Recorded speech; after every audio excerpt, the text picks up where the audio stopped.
Salut les filles, je vous retrouve aujourd'hui avec la version rapide de ma vidéo sur les sourcils de blonde. On commence avec l'épilation.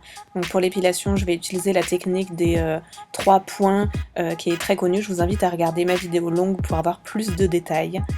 À partir de là, je vais épiler en fait tous les poils qui sont autour. Moi j'en ai pas beaucoup, vous allez voir, donc c'est très rapide. Ensuite, pour le maquillage, on a diverses options. En premier, la poudre. Par exemple, ce compact de Shiseido, le problème c'est que la poudre est un peu trop jaune. En fait, pour les sourcils de blonde, il faut vraiment chercher des teintes très taupes, comme celle-ci, donc les Naked et Naked 2 d'Urban Decay. Là, par exemple, je pose le Naked 2 d'Urban Decay avec un pinceau Real Techniques. L'avantage de la poudre, en fait, c'est que ça crée de la profondeur. En fait, on a quand même les sourcils plus foncés, comme vous voyez. Le désavantage, c'est que quand vous avez les sourcils avec des trous comme moi, c'est-à-dire des endroits où il n'y a pas de poils, ça se voit quand même. C'est-à-dire que là, en zoomant, on voit que c'est plus foncé, mais on voit qu'il y a quand même des manques de poils. Et pour ça, il y a d'autres solutions. Une autre option, c'est la cire. Par exemple, avec ce kit de Sleek, en fait, on vient poser de la cire. Donc exactement de la même façon, je viens dessiner mon sourcil avec la cire et ensuite je viens poser de la poudre. L'avantage c'est que la poudre vient coller à la cire et c'est du coup beaucoup plus waterproof ou en tout cas beaucoup plus résistant. Là le problème c'est que la couleur est encore une fois trop jaune et c'est ce qu'on trouve dans le commerce le plus souvent, des teintes beaucoup trop jaunes pour les blondes. Il faut aller vers des teintes beaucoup plus grises presque pour avoir un résultat naturel. Ma solution préférée en fait c'est les crayons. Là par exemple mon préféré de tous c'est le Brow Pencil d'Anastasia Beverly Hills. Là moi je l'ai en H blonde ou en taupe, mais vous voyez sur ma main en fait que la différence n'est pas flagrante entre les deux couleurs. Et pour le poser en fait je viens encore une fois placer mes 3 points de repère à l'intérieur, au niveau de l'arche et à la fin, à la queue du sourcil, et ensuite je viens tout simplement tracer des traits entre mes petites barres, mes petits points de repère pour créer mon sourcil et la délimitation. Je viens faire comme ça les contours, je préfère en fait comme ça me donne une vision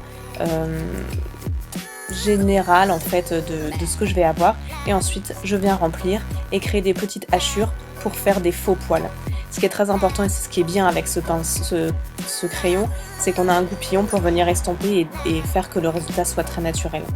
Autre avantage, il ne se taille pas et donc on a vraiment une pointe qui est hyper précise. Autre crayon qui ne se taille pas, c'est le Brow-Tech To Go de Smashbox. Alors il a une forme un petit peu bizarre, mais finalement assez pratique, c'est-à-dire qu'on utilise le côté en fait pour venir créer les traits fins. Et ensuite, avec la grande partie, en fait, je peux remplir mon sourcil. Et deuxième avantage de ce crayon, c'est qu'il y a un petit gel à sourcil en fait à l'arrière. Dans les crayons qui se taillent, il y en a deux que j'aime vraiment beaucoup. Le premier, c'est le crayon Sfumato S13 de Une Beauty, qui est en fait un crayon pour les yeux normalement. Vous voyez, il est très très gris, mais en fait, il rend hyper bien et il est vraiment pas cher. Un autre, c'est le crayon à sourcils gauche, donc qui est disponible chez Marionneau. Et vous voyez, la teinte se rapproche beaucoup des crayons Anastasia Beverly Hills. Une autre technique, c'est le gel. En fait, les Gimme Brow de Benefit, qui sont des gels à sourcils avec des petites fibres. Donc là, par exemple, vous voyez la couleur light. Si on en met beaucoup, la couleur light en fait est suffisante pour un blond clair à foncé. Mais moi ce que j'aime bien faire en fait c'est avec la couleur medium deep, donc la plus foncée, le poser très légèrement pour teindre les poils, et ensuite avec mon crayon Anastasia Beverly Hills, je viens re-remplir en fait les endroits où il y a des manques de poils. Ça c'est vraiment ce que je fais quasiment tous les matins.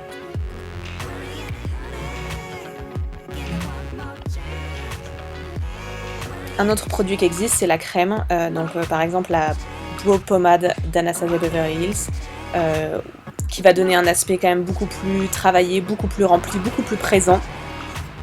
Mais ce qui peut être pas mal en fait quand on porte un smoky, quand on a vraiment les yeux chargés, et aussi quand on fait du sport ou qu'on a une activité extérieure, parce qu'il va tenir super bien. Donc là je le pose en fait avec un petit pinceau biseauté et je fais exactement la même technique. Et encore une fois j'estompe pour garder le côté naturel.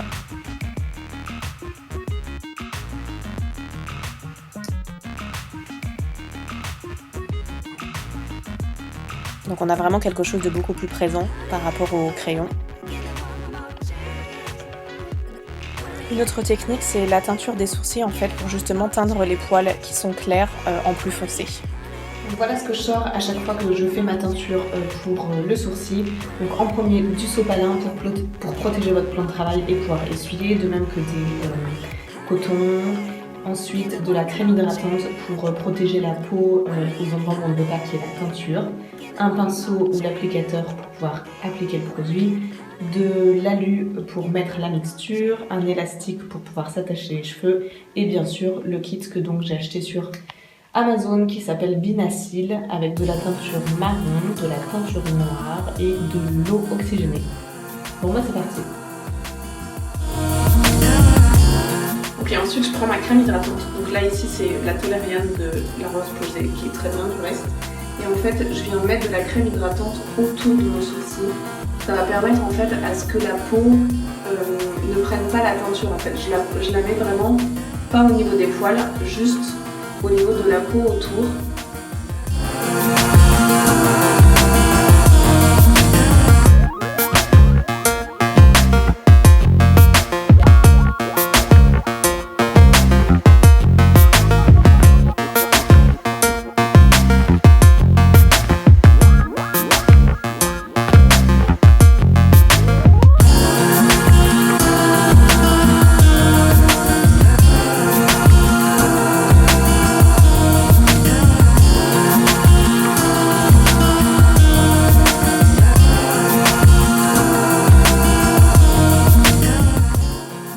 Alors je le fais pas tout le temps la teinture, mais je trouve ça vraiment pratique en vacances en fait, sans maquillage. Du coup j'ai vraiment l'impression d'avoir un peu de sourcils, même si j'ai toujours les trous que j'ai dans mon sourcil.